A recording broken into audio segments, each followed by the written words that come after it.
Molly the Mixologist here to make one of my all-time favorite classic cocktails called a Champs-Élysées. I've made so many plays on this cocktail. There's a lot of fun to have with it. One of my favorite ingredients in this cocktail is a green herbal liqueur. Now, traditionally, this would call for green chartreuse.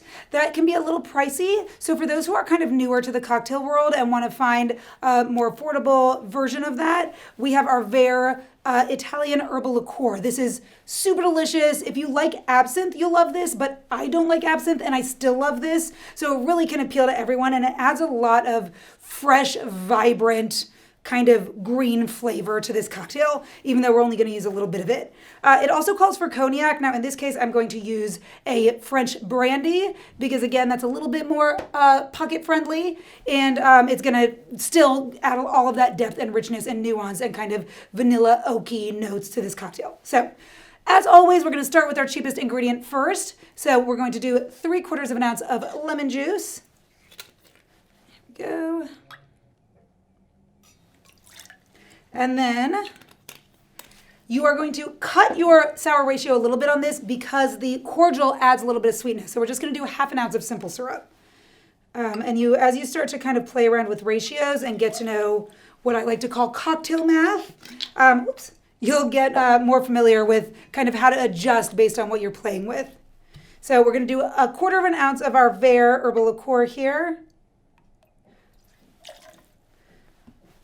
And when I do 1/4 ounce, my jigger doesn't have that mark, but since it's a V, you almost want to go to where your half marker is because it gets, it starts smaller. So just keep that in mind if you don't have a small jigger.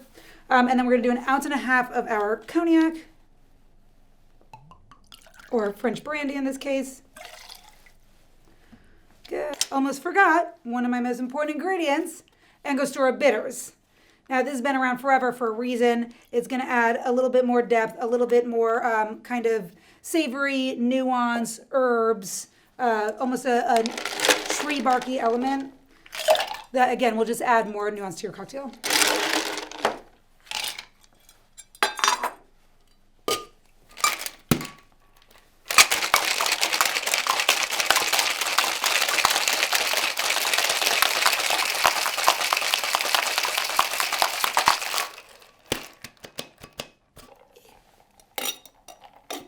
And like I said, if you're serving something neat instead of on the rocks, you don't have to, or you want to shake it a little bit longer because it's not going to have that dilution from sitting on ice.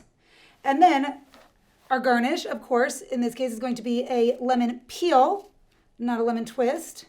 And what you want to do is make sure you express that on the surface of the drink. So I like to kind of pop it right there, give it a little rim, and pop it right there. Cheers.